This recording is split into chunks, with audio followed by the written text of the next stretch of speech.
Tony D and Little Joan with a screenwriter's rant on The Woman in the Yard, about a family who's dealing with some sort of spirit or witch that won't leave them alone. Otherwise known as Jump Cut, number 9. Smash like and subscribe. Thank you for smash liking and subscribing. Check out my books. The links are in the description.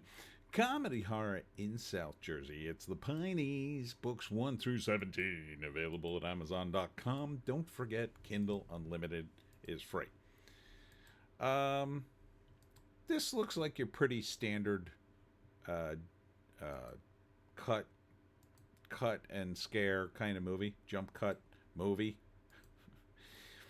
I think it's a witch, but I'm not sure. It doesn't really elaborate, but a woman, I guess she was in a car accident with her husband and he died. And now she's dealing with the fallout of that with her 2 children. And at some point she prayed for someone to come to, I don't know, do what. March 28th, written by Sam Stefanak and directed by Jaume Colette Serra. It looks pretty okay, you know. It sets up a crazy, scary monster that's just in the middle of nowhere, and then it just escalates. I would love it if this was based on some historical folktale or something, but they don't get into that in the trailer, unfortunately. But it looks appropriately scary. So first act, it sets up the characters. The woman is still injured from the accident. Her 2 kids are, the boy is older. The girl is still at that age where she won't stop asking questions. And they're trying to get on with their lives. And then the woman in the yard shows up. And then she uses her weird sort of shadow powers to get in the house. And she's there to collect some sort of price because somebody, probably the woman, probably the wife, prayed to her for some reason. Because she's probably known to her, maybe. Or maybe somebody else did, but I think it was her. Maybe right after the accident or something, but she forgot, or she prayed for her own survival, and now the witch woman is coming for the price, whatever that is. So, again, I wish they would tell me what folktale this is tied to. I'd be way on board if it was a real one. If it's not, I mean, it still looks pretty creepy. So then in the second act, you know, the witch gets in, or whatever it is, starts messing with people, and they're trying to get rid of it. It's not working. It escalates and escalates until finally they come up with something that gets rid of her, at least for now. Till Woman in the Yard Part 2. Let's read the write-up. Oh, here we go. From Blumhouse, the most successful global brand in horror. That makes it sound very generic, and yeah, I don't know why you said that. Comes a terrifying new original film starring BAFTA and SAG nominee Danielle Deadwyler, star of Till, The Harder They Fall, and the Emmy-nominated limited series Station 11. The Woman in the Yard is directed by Jaume Colette Serra. Black Adam and The Jungle Cruise. Those are 2 movies that did not do well. I don't know if I'd repeat that.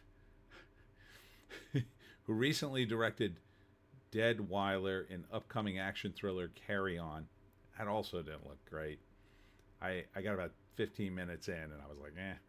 The film is written by first-time feature screenwriter Sam Stefanak. I don't know why you would mention that either. The film is produced by Jason Blum, guys who gave you a lot of horror films.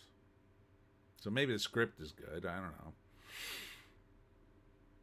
Executive producer star Daniel Deadweiler. Okay. Again, they don't give EP credits out like candy. You didn't tell me anything about the story. That is always a red flag for me. Let's go to the IMDb.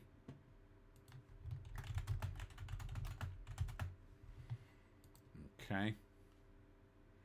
A mysterious woman who repeatedly appears in a family's front yard, often delivering chilling warnings or unsettling messages, leaving the residents to question her identity, motives, and the potential danger she might pose. Again, you're being super vague, but if that's the way you want to play it, I don't need to see the movie. Again, like, if you're gonna do this, you know,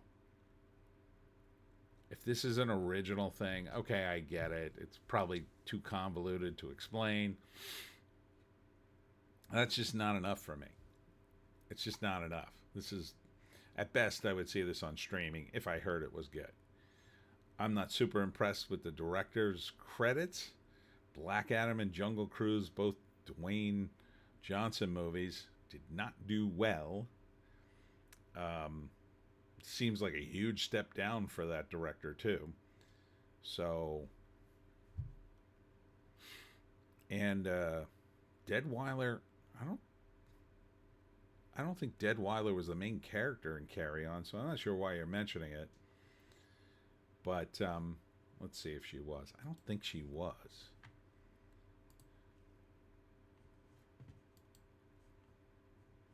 There's Carry On.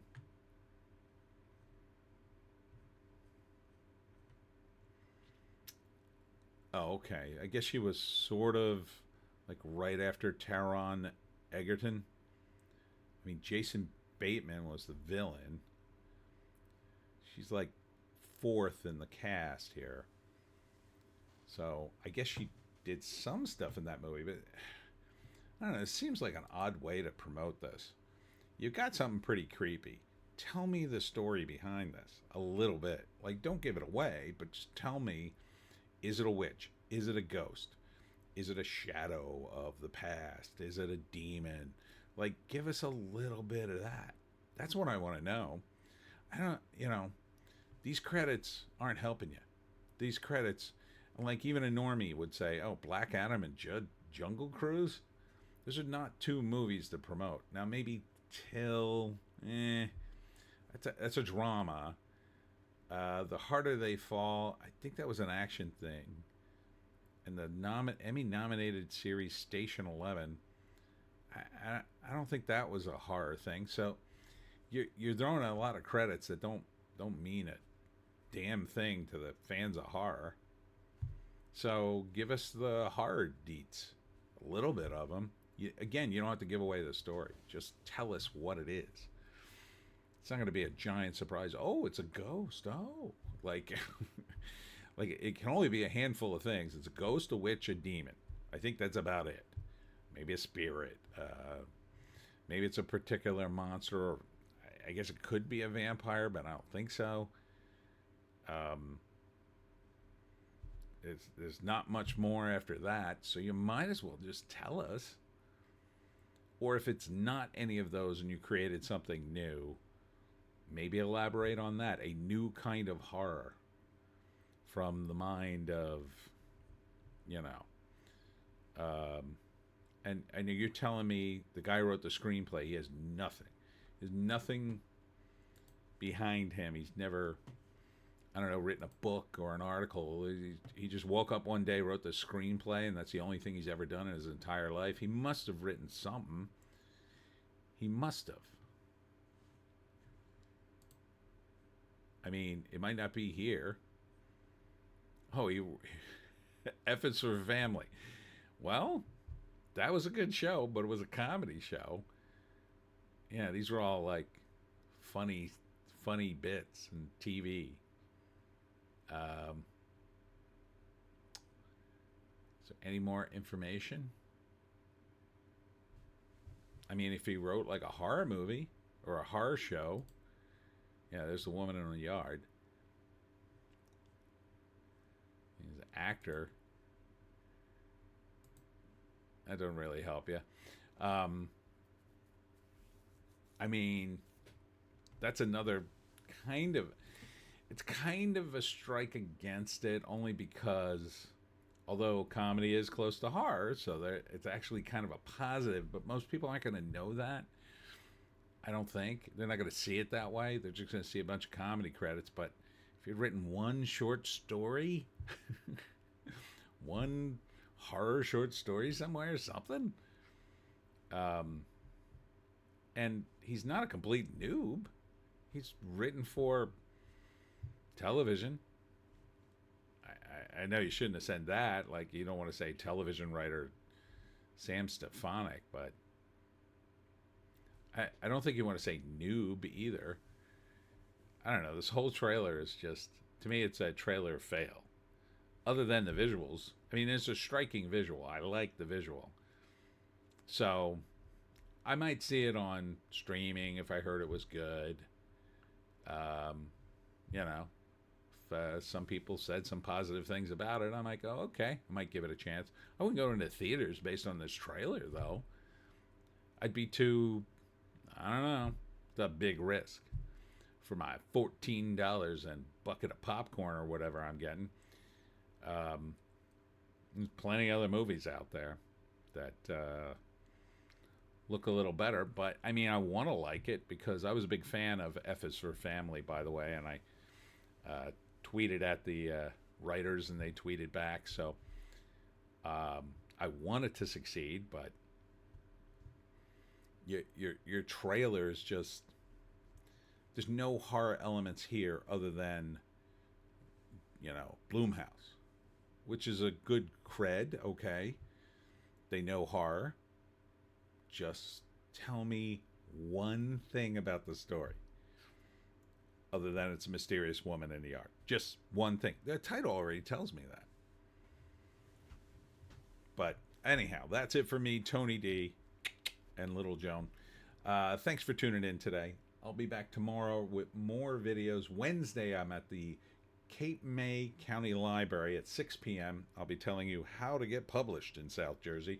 Thursday, I will be on the American Werewolf podcast. Excuse me, we'll be talking about Gene Hackman's movies. Friday and Saturday, I'll be at Gator Weekend at One More Bar and Grill on 206 in Chemung. And Sunday is my birthday, and I'll be at Lines in the Pines 10 to 4. And it's going to be great. And then I'll be doing a live stream sometime later. I may be late. I'm definitely going to be late on the live stream, I'll tell you right now. But please, if you want to do something nice for my birthday, get yourself a copy of the Pineys. And remember, the appropriate way to celebrate my birthday is sushi and video games. Thanks for tuning in. We'll see you. Come on.